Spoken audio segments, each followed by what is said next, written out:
दोस्तों, छात्राओं, नमस्कार।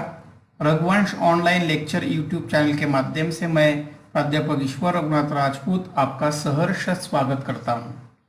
छात्राओं, आपने आदर्श बदला लेखक सुदर्शन जी की कहानी का पहला भाग का अभ्यास किया। आशा करता हूं कि आपको यह कहानी बहुत रोचक, बहुत पसंद आई होगी और इसलिए मैं कहानी का दूसरा भाग आपके सामने प्रस्तुत करने जा रहा हूं। यह कहानी का दूसरा भाग अगर आपको अच्छा लगे तो लाइक करें, शेयर करें, कमेंट्स बॉक्स में कमेंट्स लिखिए और मेरे Raghuvansh online lecture YouTube channel को सब्सक्राइब कीजिए। यह मैं आपसे प्रार्थना करता हूं।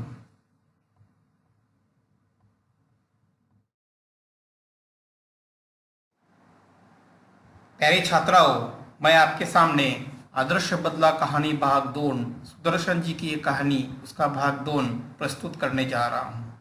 इससे पहले आपने कहानी 1 सुनी और बहुत रोचक ढंग से आपने अभ्यास किया होगा। यह भी कहानी का दूसरा भाग कहानी कथन के माध्यम से, भावार्थ के माध्यम से मैं अपने आपके सामने प्रस्तुत करने जा रहा हूँ। पहले कहानी में हमने देखा कि किस तरह आगरा शहर में साधु की मंडली आती है और तानसेन उन साधु की मंडलियों को सिपाहियों द्वारा पकड़ते हैं, गान विद्या के कुछ प्रश्न पूछते हैं। साधु की मंडली निरुत्तर हो जाती है, उन्हें मृत्युदंड की शिक्षा होती है। एक 10 वर्ष का बच्चा अकेला रहता है, उसके मन में प्रतिशोध की ज्वाला उमड़ती है। बाबा हरिदास के 12 वर्ष की कठोर तपस्या के कारण वह बच्चा गान विद्या में प्रवीण होता है। उस नवयुवक साधु का गान विद्या का प्रभाव सारे लोगों पर पड़ता है और किस तरह बाबा हरिदास ने गान विद्या देते समय प्रतिज्ञा ली कि उस राग विद्या का मैं दुरुपयोग नहीं करने दूंगा या नहीं करूंगा। इस तरह कुछ मुद्दे हमने इस कहानी के पहले भाग में देखे। अब कहानी का दूसरा भाग उसी रोचक ढंग से आपके सामने प्रस्तुत करने जा रहा हूँ। बस लेक्चर सुनिए और सरलता से अभ्यास कीजिए। प्यारे छात्राओं, वह नवयुवक साधु तानसेन के महल के बाहर आता है और तानसेन जब उसकी राग विद्या के स्वर सुनता है तो तानसेन बाहर निकलता है। वहां लोगों को देखकर वह हैरान हुआ और फिर सब कुछ समझकर नवयुवक से बोला, तो शायद आपके सिर पर मौत सवार है। नवयुवक साधु मुस्कुराया, जी हाँ, मैं आपके साथ गान विद्या पर चर्चा करना चाहता हूँ। तानसेन ने बेपरवाही से उत्तर दिया, अच्छा, मगर आप नियम जानते हैं ना? नियम कड़ा है और मेरे दिल में दया नहीं है। मेरी आंखें दूसरों की मौत को देखने के लिए हर समय तैयार है। नवयुवक बोला, और मेरे दिल में जीवन का मोह नहीं है। मैं मरने के लिए हर समय तैयार हूँ। छात्रों, तानसेन की लापरवाही देखो, तानसेन का मद देखो, अहंकार देखो। वह इस संगीत विद्या का गलत नियम उसने बनवा दिया था। हमेशा उसके आंखों में दूसरों का मौत ही दिखाई देता था, दूसरों का बुरा करना ही दिखाई देता था। और इस तरह एक खूंखार तानसेन, उसका मद, उसका अहंकार जलाना आवश्यक है। नवयुवक ने कहा कि मैं मरने के लिए तैयार हूँ। इसी समय सिपाहियों को अपनी हथकड़ियों का ध्यान आया। झंकारते हुए आगे बढ़े और उन्होंने नवयुवक साधु के हाथों में हथकड़ियां पहना दी। भक्ति का प्रभाव टूट गया, श्रद्धा के भाव पकड़े जाने के भय से उड़ गया और लोग इधर उधर भागने लगे और उस नवयुवक साधु को दरबार में ले जाया गया। दरबार की शर्तें सुनाई गई। कल प्रातः काल नगर के बाहर वन में तुम दोनों का गान युद्ध होगा।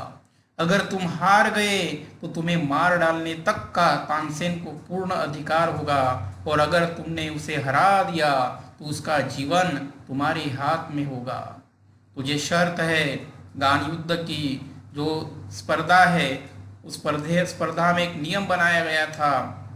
उसी नियम को दरबार में दोहराया गया कि नगर से बाहर वन में तुम्हारा यह गान युद्ध होगा और अगर दोनों में कोई भी हारता है तो इसमें सजा होगी कि जीवन को यहाँ पर मृत्यु की शिक्षा होगी। जो हारने वाला है उसे मृत्यु दंड दिया जाएगा। प्यारे छात्राओं, अगले पन्ने की तरफ हम बढ़ेंगे।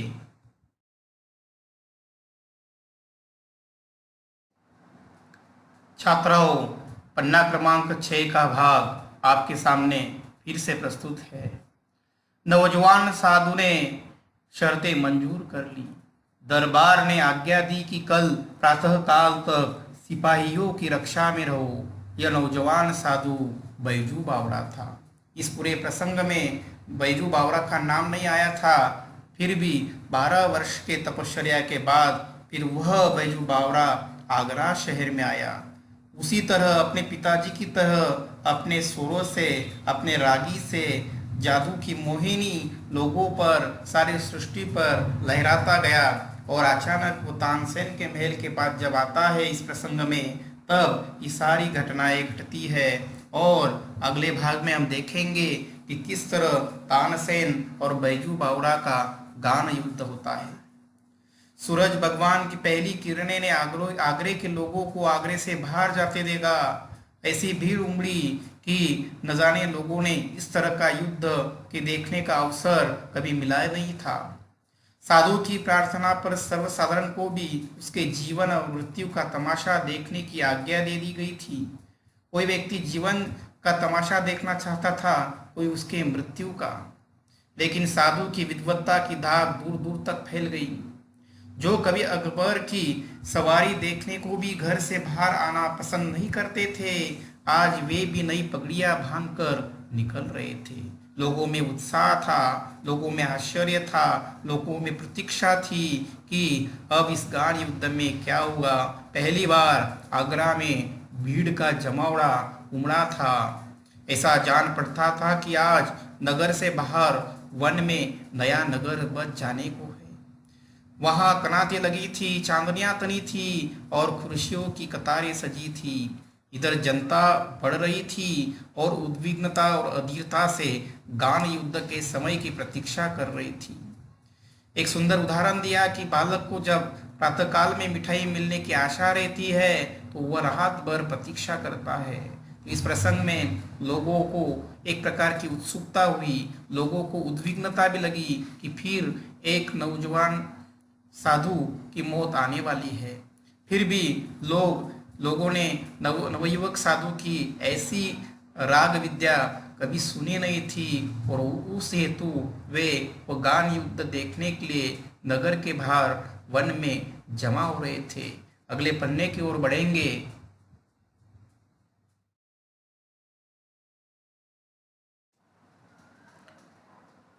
जैसे कि छोटा बच्चे का उदाहरण दिया, उसे प्रातःकाल मिठाई मिलने वाली है तो कई बार उठ उठ कर देखता है कि अभी सूरज निकला है या नहीं, और उसके लिए तो समय रुक जाता है, उसके हाथों से धीरज छूट जाता है, वह व्याकुल हो जाता है। उसी तरह की व्याकुलता आगरे की हर व्यक्ति में हो रही थी। समय हो गया, लोगों ने आंख उठाकर देखा, अकबर सिंहासन पर था, साथ ही नीचे की तरफ तानसेन बैठा था और सामने फर्श पर नवयुवक बैजू बावड़ा दिखाई देता था। उसके मुंह पर अनोखा तेज था, उसकी आंखों में निर्भयता थी, जो एक साधु के, जो एक विरागी व्यक्ति के लक्षण थे। इस तरह एक गान सभा का मंडप सजाया गया और यह गान सभा का सुंदर चित्र अगले स्लाइड में आप देखोगे। अकबर ने घंटी बजाई और तानसेन ने कुछ सवाल संगीत विद्या के संबंध में बैजू बावड़ा से पूछे। बैजू ने उचित उत्तर दिए। लोगों ने हर्ष से तालियां पीट दी, आनंद से तालियां बजाने लगे। लोगों में एक नया उमंग, एक नई आनंद की लहर उमड़ गई। हर मुंह से जय हो बलिहारी बलिहारी की ध्वनि निकलने लगी। सारे जनता की जो भीड़ है, उस भीड़ में एक ही शब्द, एक ही आवाज, जब वह आवाज पहले कभी सुनी नहीं थी, जय हो। प्रतियोगिता के पहले भाग में तानसेन के सवालों का वही सशक्त उत्तर बैजू बावड़ा ने दिए। सारी संगीत सभा, गान सभा आश्चर्य में पड़ गई, आनंद की लहर उमड़ पड़ी। आगे हम बढ़ते हैं।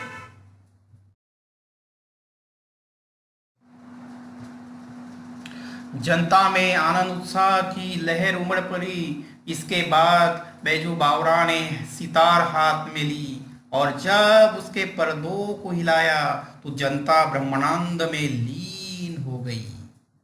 पेड़ों के पत्ते तक निशब्द हो गए, वायु रुक गई, सुनने वाले मंत्र मुग्धवत सुधिहीन हुए, सिर हिलाने लगे।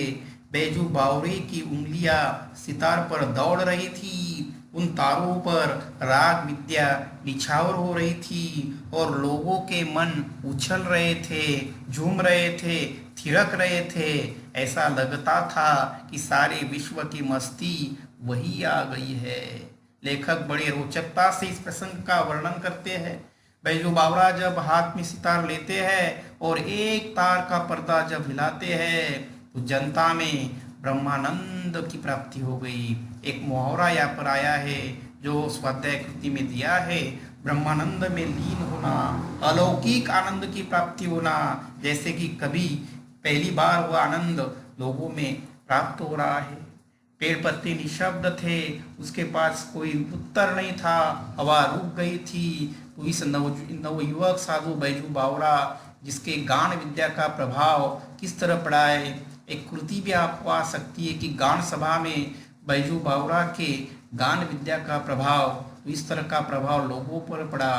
लोग अपनी बुद्धि हर गए, जहाँ का वह स्थिर रह गए, स्वयं का नाम भूल गए, स्वयं कहाँ है वह स्थल को भूल गए। ऐसी राग विद्या पहली बार लोगों ने सुनी थी। उस राग विद्या पर सारे लोग न्यौछावर हो गए थे, समर्पित हो गए थे और साथ ही आनंद की लहर, नाचने की लहर लोगों में आ गई। सारे विश्व की मस्ती उस गान सभा में आ गई और लोगों ने देखा और हैरान रह गए।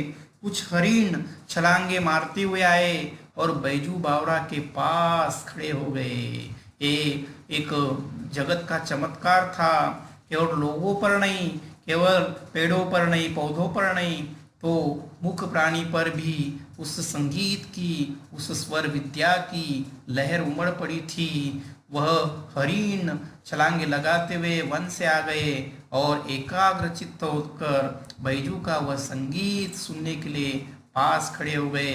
बैजू बावरा सितार बजाता रहा, बजाता रहा, बजाता रहा। अगले पृष्ठ पर जाएंगे।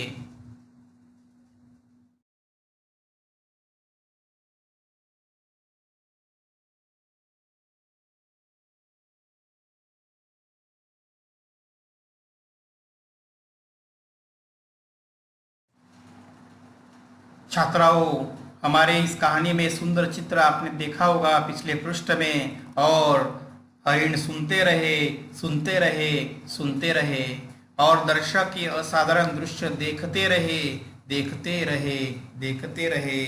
इस प्रतियोगिता में ऐसा गान युद्ध, ऐसा संगीत स्वर लोगों ने पहले कभी सुना नहीं था।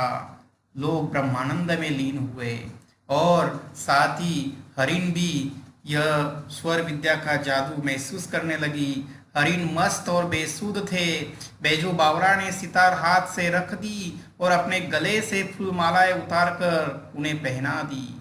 फूलों के स्पर्श से हरिणों को सुध आई और वे चौकड़ी भरते हुए गायब हो गए। बैजू ने कहा, तानसेन, मेरी फूलमालाएं यहाँ मंगवा दे, मैं तब जानूं कि आप राग विद्या जानते हैं। तानसेन ने शर्त रखी और अपना समय पूर्ण किया। तानसेन के संगीत विद्या का प्रभाव लोगों में और हरिण पर इस तरह दिखाई दिया कि सारा वातावरण मंत्रमुग्ध हो गया। अब बारी थी, अब समय था तानसेन का। तानसेन सितार हाथ में लेकर उसे अपनी पूर्ण प्रवीणता के साथ बजाने लगा। ऐसी अच्छी सितार, ऐसी एकाग्रता के साथ उसने अपने जीवन भर में कभी न बजाई थी।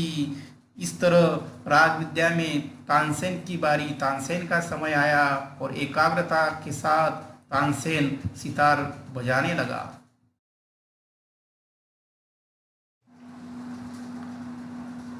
इस पृष्ठ पर जाएंगे छात्राओं। और तानसेन ने सितार हाथ में ली और सितार के साथ वह आप सितार बन गया और पसीना पसीना हो गया। उसको अपने तन की सुधि न थी और सितार के बिना संसार में उसके लिए और कुछ न था। तानसेन को एकाग्र होकर सितार बजाना ही था, क्योंकि वह जन्म मृत्यु की इस छोर में मध्य में फंसा हुआ था। आज उसने वह बजाया जो कभी न बजाया था। आज उसने वह बजाया जो कभी न बजा सकता था। वह यह सितार की बाजी न थी, यह जीवन और मृत्यु की बाजी थी। छात्राओं, बहुत सुंदर वाक्य आया है। तानसेन के आंखों के सामने एक छोर में जीवन, एक छोर में मृत्यु। किसी भी तरह तानसेन इस बाजी को जीतना चाहता था। एकाग्र होकर वह सितार बजाने लगा, मानो अपने जीवन की सारी साधना सितार विद्या में वह उसने झोंक दी। आज तक उसने अनाड़ी देखे थे, आज उसके सामने एक उस्ताद बैठा था, एक गुरु बैठा था, एक कुशल व्यक्ति बैठा था। अब तक के जीवन प्रवास में कोई प्रतियोगी उसे मिला नहीं था। कितना ऊंचा, कितना गहरा, कितना महान आज वह अपनी पूरी कला दिखा देना चाहता था। आज वह किसी तरह भी जीतना चाहता था। आज वह किसी तरह जीते रहना चाहता था। केवल जीत, केवल एक कदम आगे बैजू बावरा के उसे बढ़ना था। तभी गान सभा में जमे सारे लोग, सारे सेनापति तानसेन का प्रभाव मानकर चलेंगे। अब बस उसे जीतना है। यहाँ पर एक कृति भी आ सकती है कि तानसेन की सितार बजाने की एक कुशलता, तानसेन की सितार विद्या, इस तरह की कृति यहाँ पर आ सकती है। तानसेन का समय शुरू हुआ और आगे कहानी बढ़ती है। बहुत समय बीत गया, सितार बजती रही, सितार बजती रही।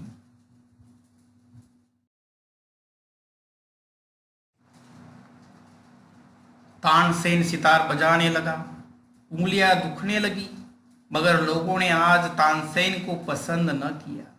सूरज और जुगनू का मुकाबला ही क्या। सुंदर वाक्य यहाँ पर आया है। एक जगह पर सूरज, एक जगह पर जुगनू। इस प्रतियोगिता में सूरज तो सूरज है, तेज देने वाला, अज्ञान का अंधकार नष्ट करने वाला सूरज वो बैजू बावरा था। वह संगीत विद्या का सूरज था। वहां पर स्वयं तानसेन जुगनू जैसा क्या मुकाबला करेगा। अब तक लोगों ने उस आगरा शहर में इस तरह का उस्ताद नहीं देखा था।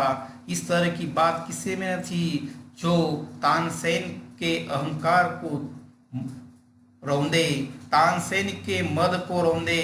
आज जब बैजू बावरा वह नवयुवक साधु, लोगों ने उसकी जादू का अनुभव महसूस किया। आज से पहले उन्होंने जुगनू देखे थे, आज उन्होंने सूरज देख लिया था। बहुत चेष्टा करने पर भी हरिण न आया तो तानसेन की आंखों के सामने मौत नाचने लगी। देह पसीना पसीना हो गया। तानसेन के आगे सिर्फ मौत कि अब मेरी पराजय निश्चित है। किसी तरह मेरा स्वाभिमान बचाना है। लज्जा ने मुखमंडल लाल कर दिया था। आखिर खिसियाना होकर बोला, लज्जित होकर बोला, किसी तरह मेरा स्वाभिमान बचाना है और एक अवसर किसी तरह मुझे ढूंढना है। बोला, वे हरिण अचानक इधर आ निकले थे, राग की तासीर से न आए थे। हिम्मत है तो अब दोबारा बुलाकर दिखाओ। स्वयं की इज्जत बचाने के लिए स्वयं का झूठा समर्थन किया कि एक बार प्रतियोगिता का समय खत्म हुआ, हरिण न आई। फिर वो और कहने लगा कि तानसेन ने कहा कि हरिण राग के प्रभाव से, स्वर विद्या के प्रभाव से भाग गए। अगर सही आपके पास कुशलता है तो फिर से उस हरिण को आपको बुलाना है। तानसेन ने और एक शर्त, फिर से दोबारा प्रतियोगिता शुरू करने का प्रयास किया। बैजू बावरा मुस्कुराया और धीरे से बोला, बहुत अच्छा, दोबारा बुलाकर दिखा देता हूँ। बैजू बावरा ने यह आह्वान स्वीकार लिया, यह शर्त स्वीकारी कि उस फूलमालाएं गर्दन पर पहने हुई हरिण को मैं जरूर मेरी राग विद्या के माध्यम से बुलाऊंगा। फिर से एक बार प्रतियोगिता शुरू होती है।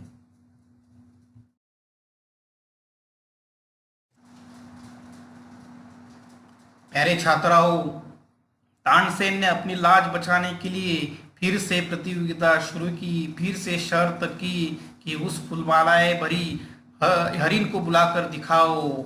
यह कहकर उसने फिर सितार पकड़ ली। बैजू बावरा ने उस आह्वान को स्वीकार लिया। एक बार फिर संगीत लहरी वायुमंडल में लहराने लगी। फिर सुनने वाले संगीत सागर की तरंगों में डूबने लगे। हरिण बैजू बावरा के पास फिर आए, वही हरिण जिनकी गर्दन में फूलमालाएं पड़ी हुई थी और जो राग की सुरीली धुनी के जादू से बुलाए गए थे। फिर से बैजू बावरा की जीत दिखाई देने लगी। यह जीत संगीत विद्या की थी। यह जीत 12 बरस की साधना की थी। यह जादू था और वह हरिण, वह मुख प्राणी फिर वहां आ गया। स्वर लहरी, ध्वनि लहरी, संगीत लहरी की जादू तो भगवान श्री कृष्ण ने भी दिखाई थी। बांसुरी की सुरेल ध्वनि से गोकुल के सारे प्राणी, मनुष्य जीव तथा सृष्टि के सारे घटक को रोमांचित कर दिया था। वातावरण में भक्ति का जादू लहरा दिया था। राधा समेत गोपियां भी अपनी सुध बुध हिर गई थी। वैसी ध्वनि लहरी, वैसी श्री कृष्ण की जादू अब बैजू बावरा के संगीत में घूमने लगी। और इस तरह का उदाहरण भी मैंने दिया तो भी यह प्रसंग की महत्ता उतनी ही श्रेष्ठ ठहरती है। वह हरिण फूलमालाएं पहनी हुई फिर आ गई। बैजू बावरा ने मालाएं उतार ली और हरिण कूदते हुए जिधर से आए थे उधर को चले गए। इस तरह प्रतियोगिता का यह दूसरा भाग समाप्त हुआ। सारे गान सभा की आंखें अब अकबर की निर्णय के ओर जाने लगी। उनके कान आतुर हो गए।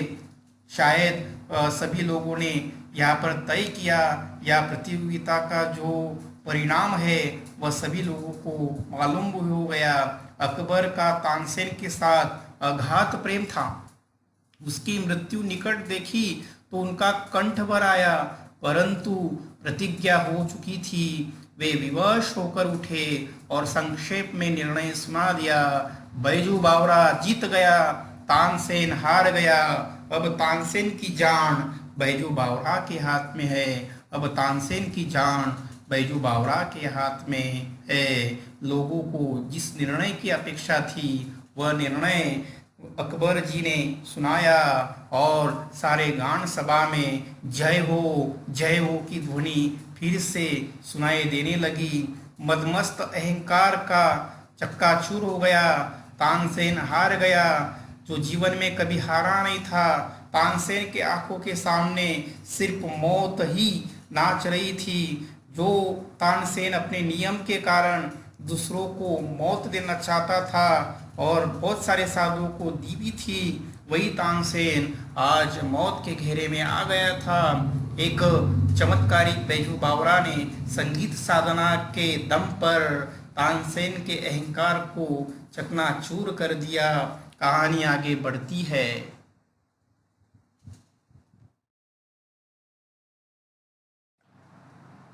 छात्राओं, हम कहानी के आखिरी पृष्ठ पर हैं। बैजू बावरा की जीत हुई। अकबर ने निर्णय सुनाया और तानसेन पूरी भयभीतता के साथ कांपता हुआ बैजू बावरा के पाँव में गिर पड़ा। पहली बार किसी के पाँव में वह गिरा था। पहली बार उसे मुंह की खानी पड़ी थी। वह जिसने अपने जीवन में किसी पर दया न की थी, इस समय दया के लिए गिड़गिड़ा रहा था और कह रहा था, मेरे प्राण न लो, मेरे प्राण न लो। वह विनती कर रहा था, वह प्राण की दुआ मांग रहा था। मैं हार गया, हालांकि नियम के आगे मुझे प्राण देना ही है। मेरी मृत्यु अटल है, लेकिन तू ही मुझे बचा सकता है। बैजू बावरा, तू ही मुझे जिंदगी दे सकता है। बैजू बावरा ने कहा, मुझे तुम्हारे प्राण लेने की चाह नहीं। तुम इस निष्ठुर नियम को उड़वा दो कि जो कोई आग्रह की सीमाओं के अंदर गाए, अगर तानसेन के जोड़ के न हो तो मरवा दिया जाए। बस मेरी एक ही अपेक्षा, बस इस संगीत साधना की मेरी एक ही वचन आपसे चाहिए। इस प्रतियोगिता में तुम हार गए हो, लेकिन जिस प्रतियोगिता के कारण कितने साधु, कितने गान विद्या में पारंगत लोग आज मार दिए हैं, अब तक मार दिए हैं तुम्हारे उस नियम के कारण। जो नियम था कि जो आगरे की सीमाओं के अंदर गाए, अगर वह तानसेन के बराबरी का न हो तो उसे मृत्यु दंड दिया जाए। अकबर ने अधीर होकर कहा, यह नियम अभी इसी क्षण से उड़ा दिया गया। अभी इस नियम को मेरे राज्य से मैं बाहर नष्ट कर देता हूँ। यह नियम अब नहीं रहेगा। तानसेन बैजू बावरा के चरणों में गिर गया और दीनता से कहने लगा, मैं यह उपकार जीवन भर न भूलूंगा। बैजू बावरा ने एक उपकार जीवन बचाने का तानसेन पर किया। हालांकि बैजू बावरा जीता था, हालांकि अकबर ने भी नियम बनाया था इस प्रतियोगिता का, जो जीत गया उसे पूर्ण अधिकार है कि वह हारने वाले की मौत ले या जीवन दे। लेकिन बाबा हरिदास की प्रतिज्ञा वह कभी भूला न था। उसे जीवन के प्रति मोह न था। उसके मन में जो बदला था वो बदला अब आदर्श बदला हो गया। कहानी का उच्चांक, क्लाइमेक्स जो उस श्रोताओं की रुचि बढ़ाता है वह यहाँ पर आया है। अभी इस पैराग्राफ में बैजू बावरा ने जवाब दिया, 12 बरस पहले की बात है, आपने एक बच्चे की जान बख्शी थी। आज उस बच्चे ने आपकी जान बख्शी है। तानसेन हैरान होकर देखने लगा। फिर थोड़ी देर बाद उसे पुरानी एक भूली हुई, एक धुंधली सी बात याद आ गई। तो प्यारे श्रोताओं की बैजू बावरा ने याद दिलाई कि भूतकाल में झांक कर तुम देखो तानसेन कि 10 वर्ष की इस बच्चे को तुमने जान बख्शी थी। आज वही बच्चा घोर कठोर तपस्या कर संगीत विद्या में तुम्हारे बराबर का, बल्कि तुमसे आगे हो गया है। और आज वही बच्चा, जिस बच्चे की तुमने जान बख्शी थी, आज तुम्हारी जान मैं बख्शता हूँ, तुम्हें जिंदगी देता हूँ। सब गान सभा में उपस्थित सभी लोग हैरान हो गए। वही वो बच्चा था, वही वो संगीत का माहिर कलाकार था, वही कलाकार था जो कलाकारों का सम्मान करता है। कला दूसरों को बचाती है। भगवान की देन, अनोखी देन है कला, और इस कला के माध्यम से कई जिंदगी बचती है। जब हम नकारात्मक भाव में जाते हैं, जब हम दुखों से, पीड़ा से घिरे हुए होते हैं, तब किसी भी संगीत को सुनकर, कला को देखकर हमारा मन अति प्रसन्न होता है। प्यारे छात्राओं, कहानी की समाप्ति हुई, लेकिन कहानी से हमें एक सबक, एक शिक्षा लेनी है कि बदला केवल दूसरों का प्रतिशोध, दूसरों की हानि करना नहीं, कि बदला वही आदर्श बदला होगा जिस तरह बैजू बावरा ने तानसेन के प्रति बदला लिया।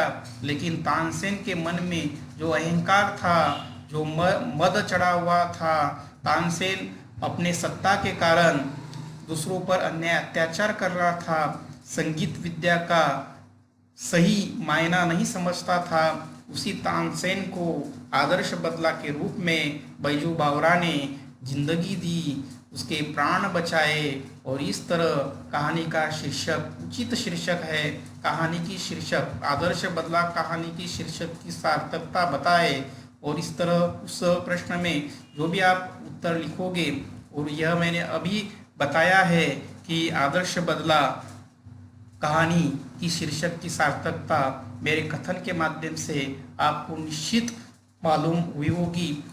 प्यारे छात्राओं, कहानी का दूसरा भाग उसी रोचक ढंग से मैंने प्रस्तुत किया, और किस तरह की कृति कहानी में आ सकती है ये भी मैंने आपके सामने प्रस्तुत की।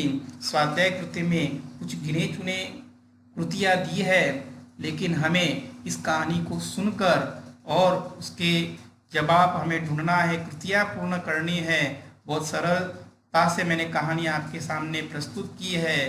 कहानी का दूसरा भाग यदि आपको अच्छा लगता है तो लाइक करें, अपने मित्रों को शेयर करें। इस कहानी के माध्यम से जो भी कठिनाई है या हिंदी विषय के पाठ्यपुस्तक घटक के बारे में आप जो भी मार्गदर्शन लेना चाहते हैं तो कमेंट्स बॉक्स में कमेंट्स लिखिए और मेरे रघुवंश ऑनलाइन यूट्यूब चैनल को सब्सक्राइब कीजिए। बहुत बहुत आभार प्रकट करता हूँ। धन्यवाद।